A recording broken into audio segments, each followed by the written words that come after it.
اعوذ باللہ من الشیطان الرجیم بسم اللہ الرحمن الرحیم والنازعات غرقا والناشطات نشطا والسابحات سبحا فالسابقات سبقا فالمدبرات امرا۔ یہ سورہ نازعات ہے جو 46 آیات اور 2 رکوعات پر مشتمل ہے۔ اس صورت مبارکہ کی پہلی آیت میں اللہ کا ارشاد ہے والنازعات غرقا، ان فرشتوں کی قسم جو ڈوب کر کھینچ لیتے ہیں۔ پس اسی نسبت سے اس سورت کو سورہ نازعات کہا جاتا ہے۔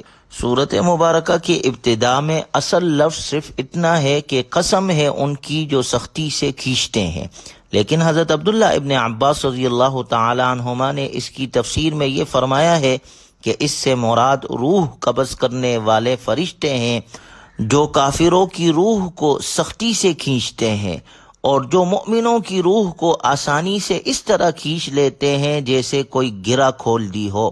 پھر وہ ان روحوں کو لے کر تیرتے ہوئے جاتے ہیں اور جلدی جلدی ان کو منزل پر پہنچا کر ان احکام کے مطابق ان کا انتظام کرتے ہیں جو اللہ تعالیٰ نے ان کے بارے میں دیے ہوئے ہوتے ہیں۔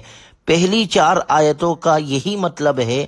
ان فرشتوں کی قسم کھا کر اللہ تعالیٰ نے قیامت کے حالات بیان فرمائے ہیں کہ قیامت کے جھٹلانے والوں کا قیامت کے دن یہ حال ہوگا کہ ان کے دل دھڑک رہے ہوں گے، دہشت، ذلت اور ندامت کی وجہ سے ان کی نظریں جھکی ہوگی۔ یوم ترجف الراجفہ، جس دن کانپے گی کانپنے والی یعنی زمین۔ اس سے مراد پہلا سور ہے، جب وہ پھونکا جائے گا تو ہر جاندار کو موت آ جائے گی اور پوری کائنات زیر و زبر ہو جائے گی۔ تتبعها الرادفہ، پھر اس کے بعد ایک اور جھٹکا آئے گا۔ اس سے مراد دوسرا سور ہے۔ پہلے سور کے نتیجے میں سب مر چکے ہوں گے اور دوسرا سور پھونکا جائے گا تو سب زندہ ہو کر حشر کے میدان میں جمع ہو جائیں گے۔ قلوب یومئذ واجفہ، اس دن بہت سے دل لرز رہے ہوں گے۔ ابصارها خاشعہ، ان کی آنکھیں جھکی ہوئی ہوگی۔ یقولون ائنا لمردودون فی الحافرہ، یہ کافر لوگ کہتے ہیں کہ کیا ہم پہلی والی حالت پر لوٹا دیے جائیں گے، یعنی کیا ہمیں مرنے کے بعد دوبارہ زندگی کی حالت میں واپس لایا جائے گا۔ اذا كنا عظاما نخرا، کیا اس وقت جب ہم بوسیدہ ہڈیوں میں تبدیل ہو چکے ہوں گے۔ قالوا تلک اذا کرۃ خاسرہ، کہتے ہیں کہ اگر ایسا ہو تو یہ بڑے گھاٹے کی واپسی ہوگی۔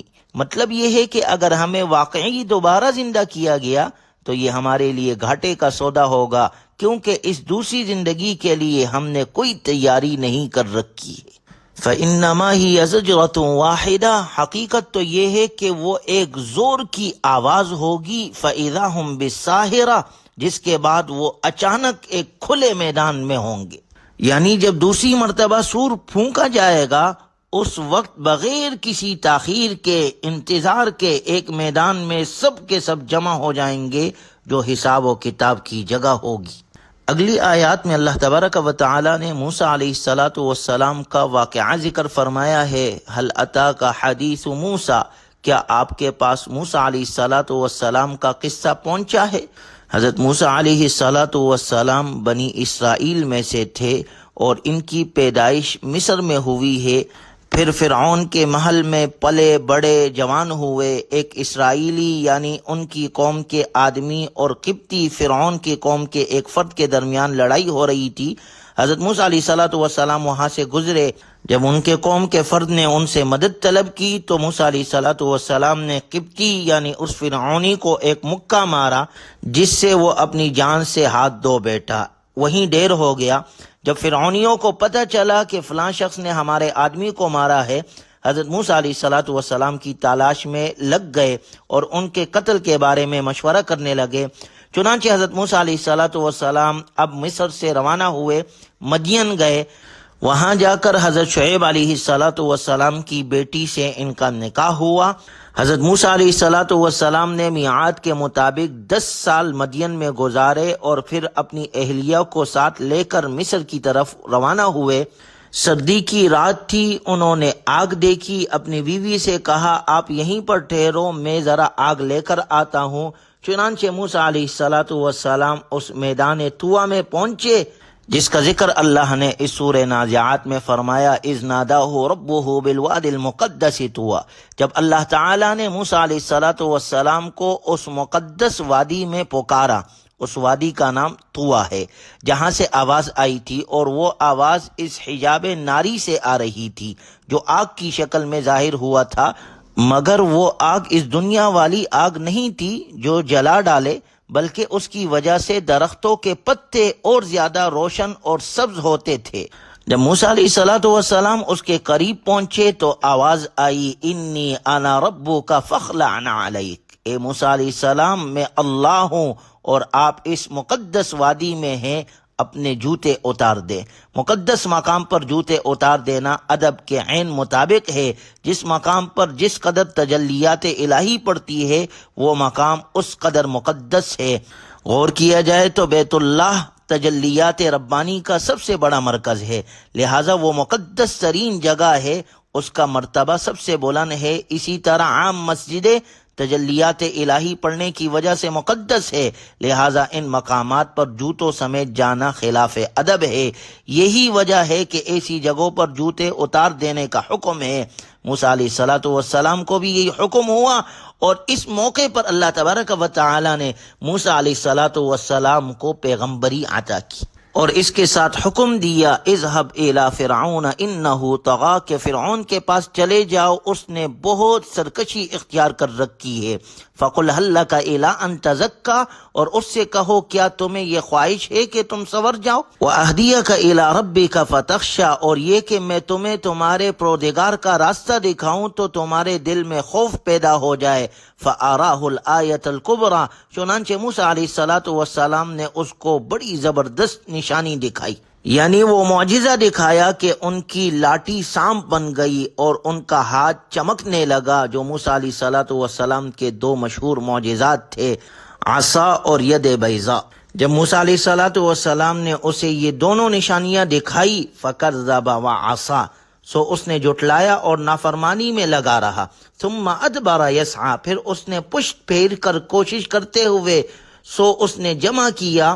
فحشر فنادى، پھر زور سے آواز دی اور کہنے لگا، فقال انا ربکم الاعلی، تمہارا بڑا رب تو میں ہوں۔ یعنی فرعون خدائی کا دعویٰ کرنے لگا، اپنے آپ کو انا ربکم الاعلی کہنے لگا، تو اللہ تعالی نے ایسی پکڑ فرمائی، فاخذہ اللہ نکال الآخرۃ والاولی، نتیجہ یہ ہوا کہ اللہ نے اسے آخرت اور دنیا کے عذاب میں پکڑ لیا۔ دنیا کا عذاب یہ کہ اس کو اس کے لشکر سمیت غرق کر دیا، اور قیامت تک کے لیے عبرت کا نشانہ بنایا کہ جو لوگ آج بھی دنیا کے اندر فرعون بنے بیٹھے ہیں اور اللہ تعالیٰ کے نبی صلی اللہ علیہ وسلم کی بات کو تسلیم کرنے کے لیے تیار نہیں ہوتے، شاید انہیں فرعون کا انجام معلوم نہیں۔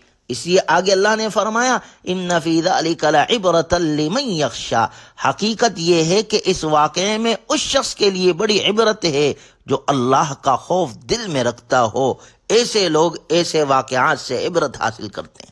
اس واقعے کے بعد سورت کے اختتام میں اللہ کا ارشاد ہے، فَإِذَا جَاءَتِ الطَّامَّةُ الْكُبْرَى، سو جب بڑی مصیبت آ جائے گی، یوم یتذکر الانسان ما سعی، جس دن انسان اپنی کوششوں کو یاد کرے گا، وبرزت الجحیم لمن یری، اور دیکھنے والوں کے لیے دوزخ کو ظاہر کر دیا جائے گا، فَأَمَّا مَنْ طَغَى وَأَأْثَرَ الْحَيَاةَ الدُّنْيَا، سو جس نے سرکشی کی اور دنیاوی زندگی کو ترجیح دی، فَإِنَّ الْجَحِيمَ هِيَ الْمَأْوَى، تو دوزخ ہی اس کا ٹھکانہ ہوگی۔ ایسے نافرمانوں کا ٹھکانہ جہنم ہوگا، اللہ ہماری حفاظت فرمائے۔